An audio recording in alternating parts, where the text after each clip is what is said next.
Sa kuha sa CCTV nitong Oktubre 10, Huwebes sa gabi sa usa ka hotel sa syudad, makita kining tulo ka gingong mga miyembro sa LGBTQ+ nga misulod sa usa ka hotel sa Padre Gomez Street, corner Mabini Street, Davao City. Sa laing kuha sa CCTV, makita na sa hallway sa hotel ang tulo ka mga binabaye. Taod-taod, usa kanila ang misulod sa room samtang nagpaabot sa hallway ang iyang duha ka mga kauban. Milabay ang pila ka minuto, nigawas gikan sa room kining usa ka binabaye pero niining higayuna kuyog na niyang migawas ang usa ka lalaki. Subay sa report, nigawas ang lalaki sa room aron ireklamo sa staff sa hotel ang miyembro sa LGBT nga gingong nangharas niya. Makita sab sa video nga gitudlo-tudlo sa lalaki ang tulo nga naa na sa gawas sa pultahan sa labi. Gisundan pa sa lalaki pagawas ang mga miyembro sa LGBT nga iyang gireklamo. Nakigistorya sab ang lalaki sa naka-duty nga guard. Dayon ni gawas ang lalaki kay gisundan ng iyang gireklamo nga mga miyembro sa LGBT. Human ang pila ka minuto, nibalik sila og sulod sa labi sa hotel.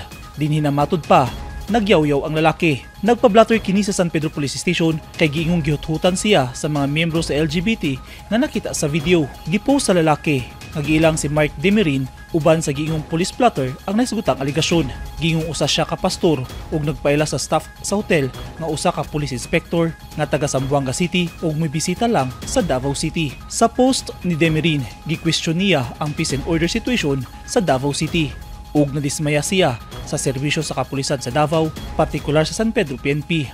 Apan sa pagpanubay sa mga pulis, nasakpan nga dili tinuod ang Facebook post ni Demerin nga wala siya atimana sa pulis diyan nagpa-blatter siya sa San Pedro Police Station. Subay sa reklamo, gihut-hutan siya o gingong gisumbag o gisipa siya sa usa sa mga miyembro sa LGBT nga iyang gireklamo. Apan migawa sa investigasyon sa DCPO nga namakak si Demerin og dili tinuod ang iyang aligasyon. Sumala sa mga pulis, dili nila kini palampason.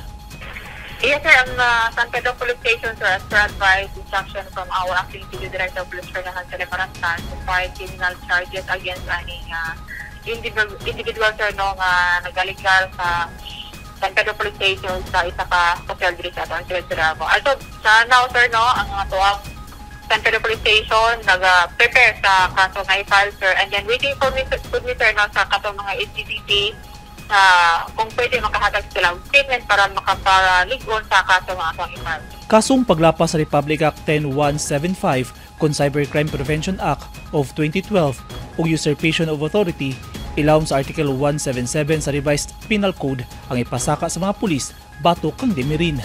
Yes, sir. Aside from the CCTV, sir, napod kay nakuha kami hotel staff. Kung katong takong giingon, sir, katong ipaningkamutan po nato nga malocate katong mga LGBT na giingon sa individual nga giharap siya. In fact, nakita nato sa CCTV na iyang gipasulod ang isa sa mga LGBT o walay commotion o walay mga pagpugon sa pagsulod sa nakita nato sa CCTV, sir. Sa karon ginapangita na sa DCPO ang mga miyembro sa LGBT nga nakita sa CCTV aron makuhaan og pahayag kalabot sa insidente. Eugene Hinutan, Newsline Philippines. Stay safe.